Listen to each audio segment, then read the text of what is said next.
Cut money ও জমি দখলের অভিযোগে উত্তাল পাথর প্রতিমা। পঞ্চায়েত সমিতির সভাপতির বাড়ি ঘেরাও। আবাস যোজনায় কাটমানি জমি কেড়ে নেওয়া ও বৃদ্ধকে অপমানের অভিযোগ।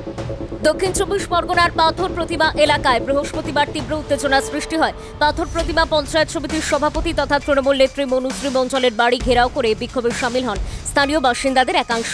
সকাল থেকেই বিক্ষোভকারীরা বাড়ির সামনে অবস্থান বিক্ষোভ শুরু করেন। এক সময় পরিস্থিতি উত্তপ্ত হয়ে ওঠে এবং ধস্তাধস্তি ও ঠেলাঠেলির ঘটনা ঘটে বলে জানা যায়। বিক্ষোভকারীদের অভিযোগ, পঞ্চায়েত সমিতির সভাপতি হওয়ার পর মনুশ্রী মঞ্চল প্রভাব খাটিয়ে মানুষের জমি জোর করে দখল করেছেন। পাশাপাশি আবাস যোজনা সহ বিভিন্ন সরকারি প্রকল্পে কাজ পাইয়ে দেওয়ার নাম করে লক্ষ লক্ষ টাকা কাটমানি নেওয়ার অভিযোগও তোলা হয়েছে।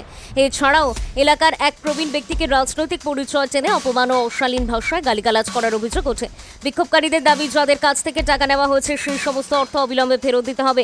পাশাপাশি প্রবীণ ব্যক্তির কাছে প্রকাশ্যে পায়ে ধরে ক্ষমা চাইতে হবে বলেও দাবি তুলেছেন আন্দোলনকারীরা। ঘটনাকে কেন্দ্র করে এলাকায় ব্যাপক উত্তেজনা ছড়িয়েছে। পরিস্থিতির উপরে নজর রাখছে প্রশাসন। তবে এই অভিযোগগুলির বিষয়ে মনুশ্রী মঞ্চলের প্রতিক্রিয়া এখনও পাওয়া যায়নি।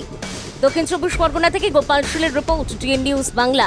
আমি তুলিনি, আমি আমার থান সামনে আছে, আমি বলছি আমি আমি ভগবানের নামে দিব্যিকে বলছি, আমি আপনার বাবা তুলিনি। যারা এখানে ওইটা নিয়ে বলছে বলুন, কিন্তু আমি বাবা তুলিনি। আপনি আমার বাড়িতে বার্ধক্য ভাতার জন্য কতবার এসেছেন, আর বার্ধক্য ভাতা আমার লোকটাও আপনাকে করে দিয়েছে, এটা আপনি অস্বীকার করতে পারেন। এটা আমি আপনাকে বোঝাতে চাই।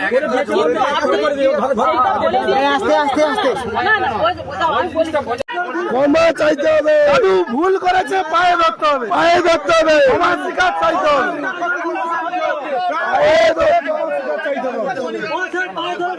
আর পা চাটা কুত্তা কাদের বলে, পা চাটা কুত্তা কাদের বলে।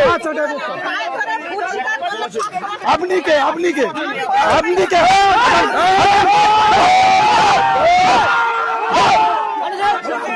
আপনি কে, বেরো এখান থেকে।